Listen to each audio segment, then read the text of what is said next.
Hello guys, NEBOSH international journal certificate का जो course हम लोग कंडक्ट कर रहे हैं अभी उस पूरे कोर्स का एक सेकंड वीडियो है उस कंप्लीट वीडियो सीरीज़ की, जिसमें मैं आपको मुख्तलिफ चीज़ें गाइड कर रहा हूँ इनिशियल लेवल पे, और उसके बाद जाकर हम पूरा कंप्लीट कोर्स IG1 और IG2 ये कवर अप कर रहे हैं इस पूरे कंप्लीट कोर्स में। ठीक है जी। अ, आज इस लेक्चर में मैं आपको जो इम्पोर्टेंट चीज़ें बताने लगा हूँ दैट आर रिलेटेड टू कि किस तरह से आपने अपने एग्जामिनेशन की प्रिपरेशन करनी है, किस तरह आपने अपनी बुक्स को एक्सप्लोर करना है, किस तरह आप अपनी बुक्स को टैग करेंगे, और ना सिर्फ बुक को टैग करेंगे बल्कि आपने अपनी स्टडी पैटर्न्स को टारगेट कैसे करना है। यानी आपने अपनी जो भी प्रिपरेशन आप कर रहे हैं उसको प्लान्ड वे में एग्जीक्यूट कैसे करना है, ताकि आप किसी भी ड्यूरेशन में, चाहे आपका एग्जामिनेशन 30 डेज़ के बाद हो या फिर 15 डेज़ के बाद हो, मिनिमम जो गैप मैं सजेस्ट करता हूँ वो कम से कम आपके पास 7 to 15 डेज़ का गैप हो, अगर आप एक्सपीरियंस प्रोफेशनल हैं। और अगर आप एक्सपीरियंस प्रोफेशनल नहीं हैं तो कम से कम ये गैप आपके पास 30 डेज़ का होना चाहिए, जिसमें आप अपनी स्टडीज़ को एक बेहतर तरीक़े से कर सकें, एग्जीक्यूट कर सकें, और फिर वो तमाम हैक्स, वो तमाम ट्रिक्स जो कि एग्जामिनेशन से रिलेटेड हैं, वो आपको बहुत अच्छे तरीके से सीखने को मिले। और अपार्ट ऑफ दैट अपनी बुक्स को नॉलेज बेस्ड वे में और रिसर्च तरीक़ेकार को फॉलो करते हुए अपनी पूरी प्रिपरेशन आप कर सकें। बिकॉज जो निबॉश OBE का पैटर्न है वो इनकरेज करता है कि आप ज़्यादा से ज़्यादा रिसर्च करें, रेफरेंसेस कोट कर सकें, स्टैंडर्ड्स और रेगुलेशंस प्लस साइटेशंस आप दे सकें। ये सबसे ज़्यादा इम्पॉर्टेंट है। अगर आप चाहते हैं कि अगर आप आपका निबॉश OBE पैटर्न जो है वो सक्सेसफुली क्लियर हो, तो इन चीज़ों को फोकस करना बहुत ज़्यादा ज़रूरी है। सबसे पहले मैं आपको ये बताना चाहूँगा कि निबॉश OBE पैटर्न में भी आपके पास दो यूनिट्स हैं, NEBOSH IG1 and another one is the NEBOSH IG2। NEBOSH IG1 is related to the management. मैं आपको बुक भी उसका दिखा देता हूँ। देखिए, ये आपके पास निबॉश IG1 की बुक है जो कि related to management of international health and safety. ये एक डिटेल्ड बुक है इसके अंदर, क्योंकि ये ओरिजिनल बुक है, इसमें आप इसको देख सकते हो।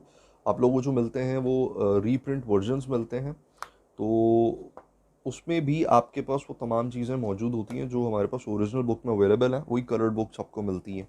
सिमिलरली निबॉश IG2 आपके पास इस तरह का एक बुकलेट होगा, और इन बुक्स से आपने बहुत सारी चीज़ें अंडरस्टैंड करनी है, सीखनी है, समझनी है, और उसके बाद जाकर एग्जामिनेशन में उन्हीं बुक्स को यूज़ करते हुए आपने बहुत कुछ लिखना है। पहले मैं आपको OBE examination, open book examination का कॉन्सेप्ट क्लियर कर दूं कि OBE बेसिकली है क्या।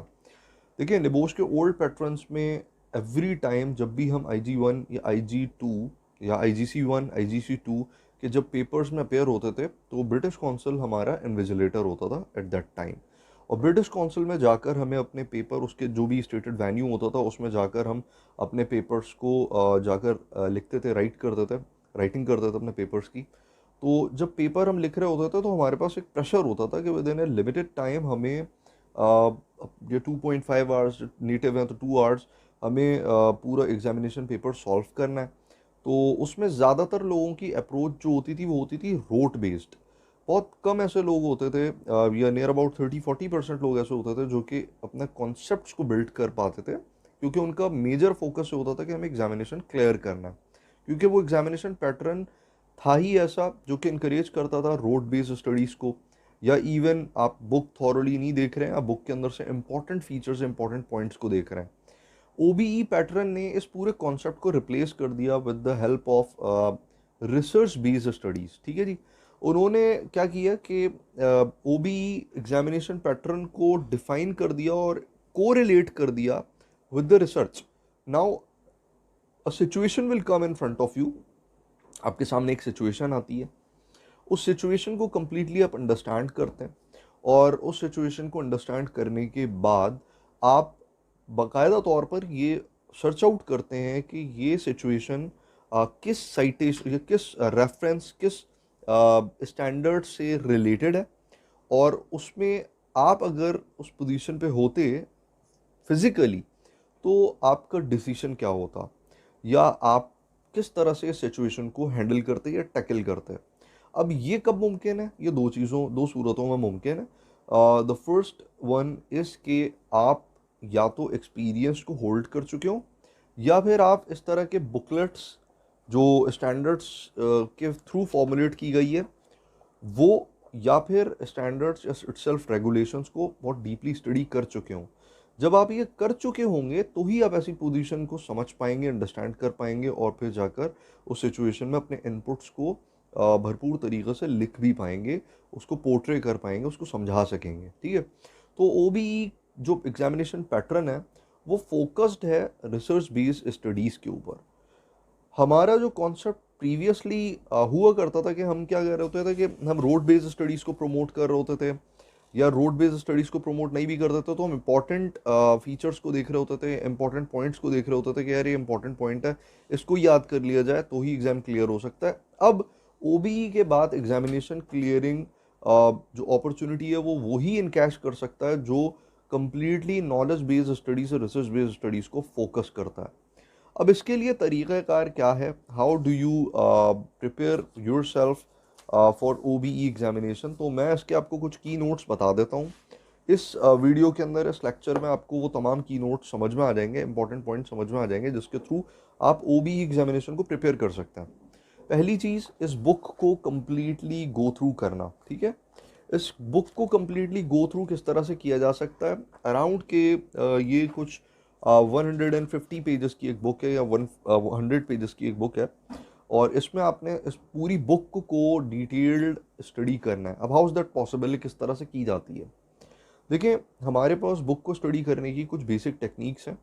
अगर उन बेसिक टेक्निक्स को आप इम्प्लीमेंट करते हैं तो आप इस पूरी बुक को बहुत ईजीली अंडरस्टैंड कर पाते हैं। पहली टेक्निक है स्किमिंग की। स्किमिंग में आप क्या करते हैं कि इस बुक को आप as a story teller understand करने की कोशिश करते हैं। इस बुक में क्या लिखा हुआ है उस बुक को आप रीड करते हैं, थॉरली रीड करते हैं, उसको अंडरस्टैंड नहीं कर रहे, उसको डीप ड्रिल नहीं कर रहे। ठीक है, जैसे फॉर एग्जांपल मैं आपको एक एग्जांपल देता हूँ। हमारे पास एक टॉपिक है that multi disciplinary nature of health and safety, ये हमारे पास एक टॉपिक है। अब इस टॉपिक को मैं डिटेल्ड या रिसर्च बेस्ड स्टडीज़ की तरफ नहीं लेकर जा रहा है इनिशियली, मैं उस बुक को स्किम करता हूँ। मैं उसको just as a story book, कोई भी एक स्टोरी बुक, जिस तरह से आप कोई नॉवेल्स पढ़ते होंगे, या फिर कोई स्टोरी बुक्स आप गो थ्रू करते होंगे, या फिर कोई भी बुक जो आपको बेहतर लगती है एनसाइक्लोपीडिया से आप फैच करते हैं और उठाते हैं और पढ़ना शुरू कर देते हैं, after that you came to know कि यार ये बुक किस बारे में है। तो सिमिलरली हमें भी यही करना है। हमें निबॉश IG-1 की ये जो बुक है इसको सिर्फ इसलिए स्टडी करना है फर्स्ट गो में कि इस बुक में है क्या, व्हाट इट डज कंटेन, ये क्या चीज़ कैरी कर रही है, तो आपने इसको गो थ्रू कर लेना है फर्स्ट गो में। उसके लिए जो टाइम पीरियड, टाइम फ्रेम होगा आपके पास, since IG-1 contains 4 elements, unit 1 में आपके पास 4 एलिमेंट्स हैं, तो इन 4 एलिमेंट्स को आपने टारगेट करना है कि मैं मैक्सिमम 8 डेज़ में कवर अप कर लूँ, मैं 8 डेज़ के अंदर इसकी स्किमिंग कर लूँ। अब जो लोग 30 डेज़ का प्लान रख रहे हैं उनके लिए बड़े इंपॉर्टेंट 8 डेज़ होंगे, ये कंसेक्यूटिव 8 डेज़ हैं। ये इस तरह नहीं होगा कि आपने आज कर लिया और उसके बाद 3 दिन का गैप देके फिर सेकंड डे, नहीं, तो फिर आपका टाइम निकल जाएगा। जो लोग 30 डेज प्लान कर रहे हैं उनके लिए कंसेक्यूटिव 8 डेज हैं, तो आपके पहले 8 डेज जो हैं वो स्किमिंग से रिलेटेड होंगे। आपने स्किमिंग को फोकस करना है और आपने इस पूरी बुक को स्किम करना है, नंबर 1। नंबर 2, जब आप इस बुक को स्किम कर चुके होंगे, क्योंकि ओबीई में आपके पास जो पेपर है जो आपको लिखना है वो फर्स्ट यूनिट से ही आना है। ठीक है जी, IG-2 से आपकी रिपोर्ट बननी है। तो अब बहुत सारे लोग इससे मिसलीड हो जाते हैं। बहुत सारे कैंडिडेट्स जो हैं वो उसको थोड़ा सा स्क्यूड वे में या फिर एक डिफरेंट वे में सोचते हैं कि यार सिर्फ अगर मेरा IG-1 से ही पेपर आना है तो मैं IG-1 की बुक को ही स्टडी करूं, IG-2 की बुक को स्टडी करने की जहमत नहीं करते, और IG-2 की बुक जो है वो उसको रखते हैं कि इससे हम रिस्क असेसमेंट की रिपोर्ट डेवलप करेंगे। तो इट्स फॉर दैट। ये गलत कॉन्सेप्ट है।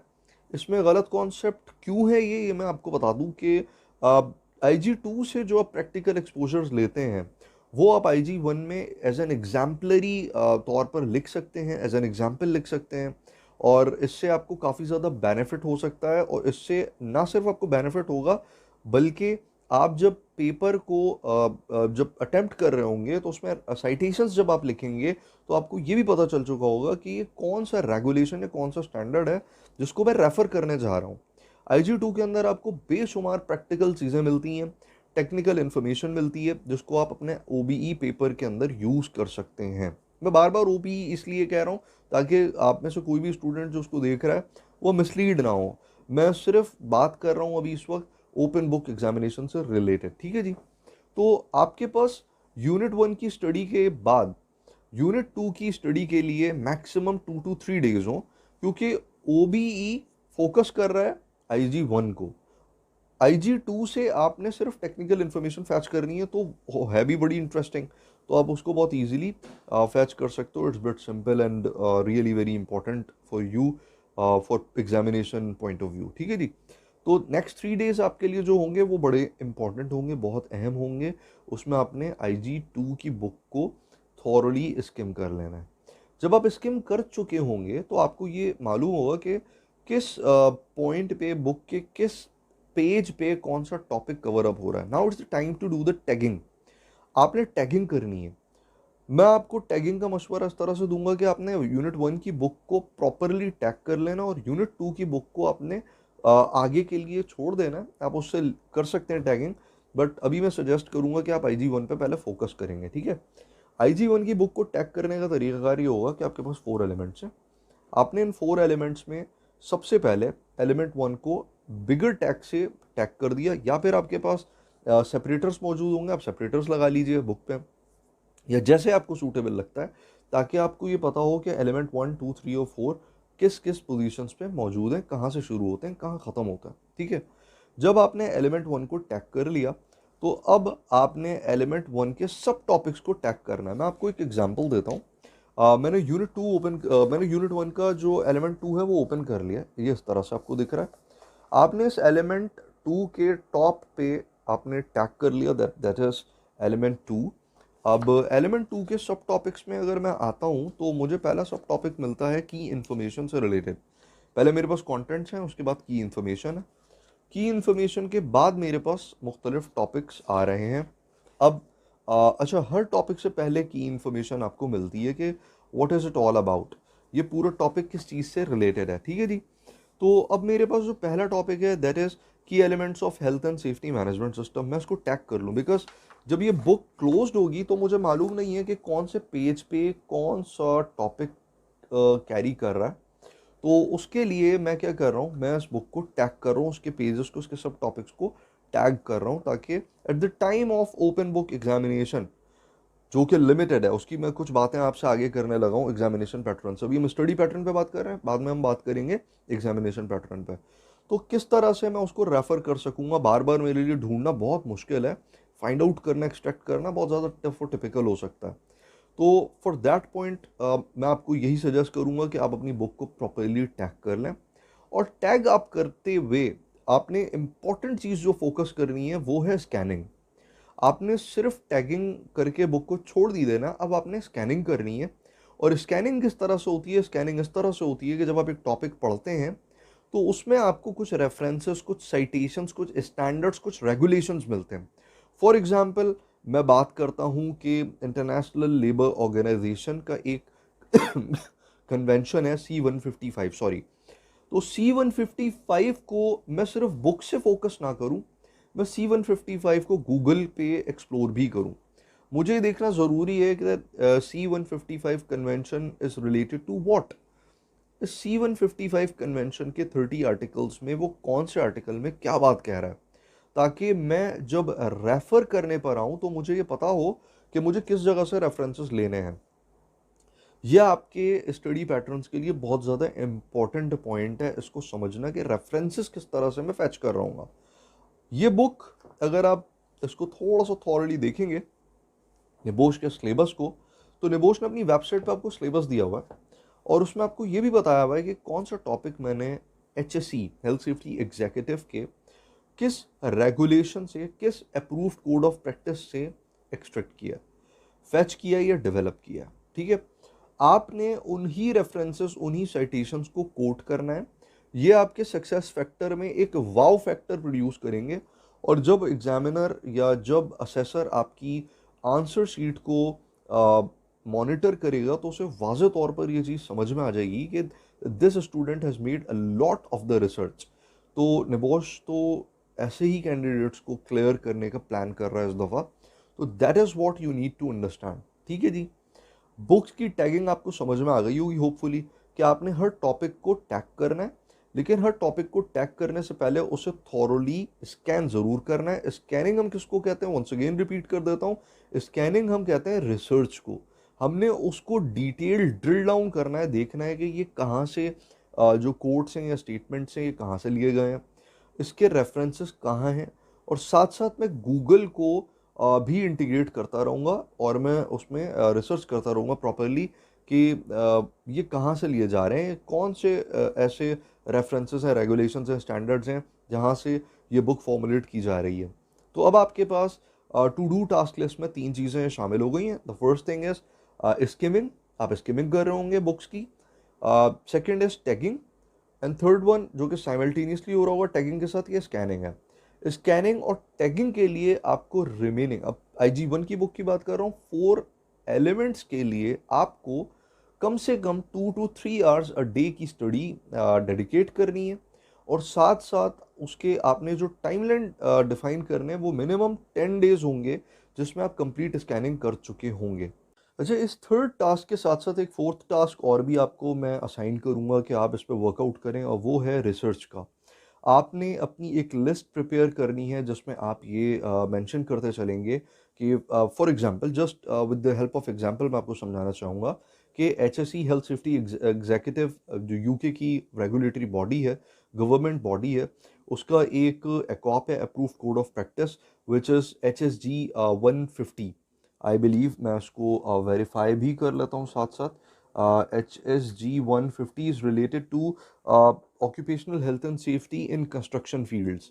अब ये एक रेफरेंस है, इस रेफरेंस में आपको बहुत सारी चीज़ें मिलती हैं। इट्स अराउंड 140 पेजेस का एक बुकलेट है, उसको आप डाउनलोड कर सकते हैं, उसको आप रेफर कर सकते हैं, बिकॉज OB एग्जामिनेशन में you are allowed to use internet, आप यूज़ कर सकते हो, आप बुक्स यूज़ कर सकते हैं, आप उसके अंदर मुख्तलिफ एक्सप्लोरेशन या सर्फिंग्स देख सकते हैं, कुछ भी देख सकते हैं, कहीं से भी कोई भी स्टफ अगर आपको मिल रहा है वो आप ले सकते हैं। प्लस इस बुक को आप रेफर कर सकते हैं, जो बुक आपके पास रेडिली अवेलेबल है, कोर्स बुक। तो आपके पास मल्टीपल चीज़ें, मल्टीपल सपोर्ट्स, मल्टीपल एड्स मौजूद हैं जिसको फॉलो करते हुए आप अपने एग्जामिनेशन को अटेम्प्ट कर सकते हैं। ठीक है जी। तो आपने एक लिस्ट प्रिपेयर करनी है, उसमें आपने रेफरेंसेस, उनके लिंक्स, उनके URLs वो मेंटेन कर लेना है। ये मैं आपको नेक्स्ट वीडियोस में डेमो करके भी दिखा दूंगा कि किस तरह से आप एक्सेल की शीट बनाएंगे, और आपको वो एक्सेल शीट जो होगी वो डाउनलोडेबल फॉर्मेट में भी अवेलेबल हो जाएगी। तो आपके पास ये तमाम अपॉर्चुनिटीज़ मौजूद हैं कि आप पहले से प्रिपेयर करें। ऐसे स्टूडेंट्स जो पहले से प्रिपेयर नहीं करते हैं, वो फिर डेफिनेटली उनको हर्डल्स का सामना होता है। वो जाकर at the time of examination वो गूगल कर रहे होते हैं कि अब ये टॉपिक किससे रिलेटेड है। तो बजाय इसके कि at the time of examination आप ये तमाम काम करें, आप एग्जामिनेशन से पहले ये तमाम काम कर सकते हैं। गूगल की शीट्स आप प्रिपेयर कर सकते हैं जो कि at the time of examination आप रेफर कर सकें, और उसके बाद आप एग्जामिनेशन अटेम्प्ट कर सकें। Now come to the point related to OBE examination. Examination कैसा होगा, उसके रेगुलेशंस क्या हैं, उसकी लिमिटेशंस क्या हैं, हम किन चीज़ों को फॉलो करें और किन चीज़ों को हमें अवॉइड करना ज़रूरी है। Open book examination British standard time के मुताबिक स्टार्ट होता है और उसके मुताबिक ही ख़त्म होता है। 24 आवर्स आपको इस ड्यूरेशन में मिलते हैं, और 24 आवर्स में आपने कम्प्लीटली अपने एग्जामिनेशन को अटेम्प्ट करना है। अगर आपने 24 आवर्स से पहले इसको ख़त्म नहीं किया तो डेफिनेटली आप फिर प्रॉब्लम फेस कर सकते हैं। एट द बिल्कुल एट द बॉटम रॉक पर पहुंच के फिर अगर आप इसको शुरू कर रहे हैं, अटेम्प्ट करना चाह रहे हैं, या फिर 4-5 आवर्स आपने रखे हुए, 24 आवर्स शुरू हो चुके हैं आपके, और आप कहते हैं कि नहीं यार मैं उसको ठीक है अभी स्टडी कर लेता हूँ, अभी मैं क्वेश्चंस के आंसर्स को ज़रा स्टडी कर लूँ और उसके बाद जाकर मैं लास्ट के 10 आवर्स में इसको अटेम्प्ट करूँगा, then it would be the problem. तो आपने पेपर अटेम्प्ट करना शुरू करना है बिल्कुल स्टार्टिंग से, और 24 आवर्स अगर आपके पास है तो you consider it as a 12 hour examination. ये मैं आपको विनिंग टेक्निक बता रहा हूँ कि आप इसको कंसिडर ना करें कि ये एक 24 आवर्स एग्जामिनेशन है, आप इसको कंसिडर करें कि ये 12 आवर्स एग्जामिनेशन है ओपन बुक, जिसमें आपको 12 आवर्स की लिमिटेशंस में ये तमाम चीज़ें कंप्लीट करनी है। अब ऐसे स्टूडेंट्स जिनकी बुक्स प्रॉपरली टैग्ड होंगी, जिनके पास रेफरेंसेस और साइटेशंस पहले से गूगल शीट्स पे या फिर एक्सेल पे अवेलेबल होंगे, जिनके पास यूआरएल्स तमाम मौजूद होंगे, उनके पास study stuff, extraordinary stuff पहले से मौजूद होगा, जिसको जस्ट ओपन करना है और रेफर करना है एंड आप वो तमाम चीज़ें कर सकते हैं। वो तमाम स्टूडेंट्स इस ओपन बुक एग्जामिनेशन को अराउंड 5 to 6 आवर्स में अटैम्प्ट कर सकते हैं ईजिली, और रिमेनिंग टाइम उनके रिव्यू का हो सकता है, और जो बाकी टाइम मजीद बच जाता है उसके अंदर उसमें वो फर्दर एडिशंस कर सकते हैं। एग्जामिनेशन की लिमिटेशंस क्या हैं? फर्स्ट, 24 आवर्स से पहले पहले आपने इसको सबमिट करना है। सेकेंड लिमिटेशन आपके पास ये है कि आपने इसको रोट बेस्ड या फिर जस्ट बुक से कॉपी पेस्ट या फिर जो रेफरेंसेस हैं उनसे कॉपी पेस्ट नहीं करना है। इसमें प्लेजरिज्म आपकी 1 to 2% है।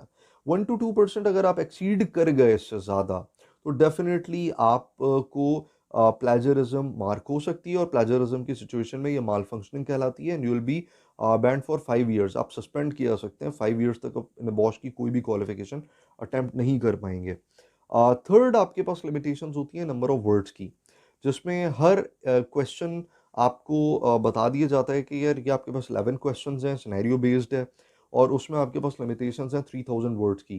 तो आपने 3000 वर्ड्स को एक्सीड नहीं करना है। टॉलरेंस लिमिट इज ±10%, बट अगर कोई इंडिविजुअल 1500 वर्ड्स के अंदर पूरे पेपर को लिख रहा है, इसका मकसद उसके पास टेक्निकल नॉलेज की कमी है, प्रॉपर टेक्निकल नॉलेज नहीं है। अगर वो 3000 वर्ड से बहुत ज़्यादा लिख रहा है तो ओवर एफिशिएंट काउंट होता है। तो आपको 3000 वर्ड्स के अंदर रहते हुए आपने अपने एग्जामिनेशन को अटेम्प्ट करना है। ये आपके पास तीसरी लिमिटेशन है। इन तीन लिमिटेशंस को प्राइमरीली अगर आप समझ जाते हैं तो आप इजीली इस पूरे एग्जामिनेशन को सक्सेसफुली अटेम्प्ट कर सकते हैं, और अटेम्प्ट करने के बाद आप इसको क्लियर भी कर सकते हैं फॉर डैम श्योर। फोर्थ, आपके पास इंपॉर्टेंट पॉइंट ये है कि आपको मोबाइल, इंटरनेट और लैपटॉप का प्रॉपर यूजेज आना चाहिए। अगर आपको ये यूजेजेस नहीं आते हैं तो आपको इस एग्जामिनेशन में प्रॉब्लम फेस करनी पड़ सकती है। ये ज़रूरी नहीं है, बट आपको ये प्रॉब्लम फेस करनी पड़ सकती है, because you need to have internet surfing properly. Mobile phones, आप अपनी मूडल की एप्लीकेशन को ओपन करते हैं जिसके थ्रू आप एग्जामिनेशन फैच करते हैं और एग्जामिनेशन को सबमिट करते हैं। तो ये मैं आपको आगे की वीडियोस में बताऊंगा मूडल की एप्लीकेशन को किस तरह से हैंडल करते हैं। मूडल की एप्लीकेशन बेसिकली है क्या और ये क्यों यूज़ की जाती है, इसके बारे में आपको तमाम इन्फॉर्मेशन नेक्स्ट, इस वीडियो सीरीज़ की नेक्स्ट वीडियोस में ज़रूर मिलेगी। तो ये आपके लिए बेसिक टेक्निक्स हैं।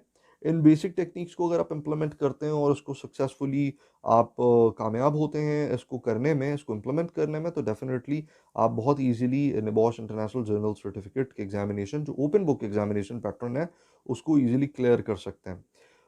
IG2 के बारे में आपको जस्ट इंसाइट्स दे देता हूं मैं, क्योंकि हमने उसके लिए एक डिफरेंट वीडियो प्लान की हुई है, तो वो आपको नेक्स्ट लेक्चर्स में वो भी उसकी पूरी डिटेलिंग मिल जाएगी। IG2 is related to risk assessment, practical risk assessment है। प्रैक्टिकल रिस्क असेसमेंट में you have to go to the on site, जाकर आप उस पूरे प्रैक्टिकल को परफॉर्म करते हैं या फिर उस पूरी असेसमेंट को परफॉर्म करते हैं। उसके बाद आप फिर रिस्क असेसमेंट रिपोर्ट बनाते हैं और सबमिट कर देते हैं। अब ऐसे इंडिविजुअल्स जिनके पास ये अपॉर्चुनिटी अवेलेबल नहीं है, जो ऑन साइट जाकर वर्कआउट कर सकें हैं, जॉब्स पे वो मौजूद हैं और वो जाकर इस प्रैक्टिकल रिस्क असेसमेंट को अटेम्प्ट कर सकें, तो उनके लिए फिर डिफरेंट मैथडोलॉजीज़ हैं, जो definitely I already told you कि मैं आगे जाके आपको ये तमाम चीज़ें बताऊंगा। तो आई होप कि आपको आज के इस वीडियो लेक्चर से काफ़ी ज़्यादा डिटेलिंग मिल चुकी होगी, आप बहुत सारी चीज़ें आपको क्लियर हो गई होंगी। अगर आपको कोई क्वेश्चन है तो आप ग्रुप में पोस्ट कर दें, और आप हमारे जो स्टडी काउंसलर्स हैं उनको कांटेक्ट कर सकते हैं। उसके अलावा आप कमेंट्स सेक्शन में, जो कि एप्लीकेशन में अगर अवेलेबल हुआ, तो डेफिनेटली वहाँ पर भी जाकर आप पोस्ट कर सकते हैं questions. One on one mentoring भी ले सकते हैं, उसके लिए भी स्टडी काउंसलर से आप रब्ता कर लें, आपको तमाम चीज़ों की डिटेलिंग बहुत क्लोजली कर दी जाएगी। ठीक है, तो thank you so much, see you till the next lecture. अपना ख्याल रखिए और स्टडी को फोकस कीजिए। Wish you best of luck. Thank you.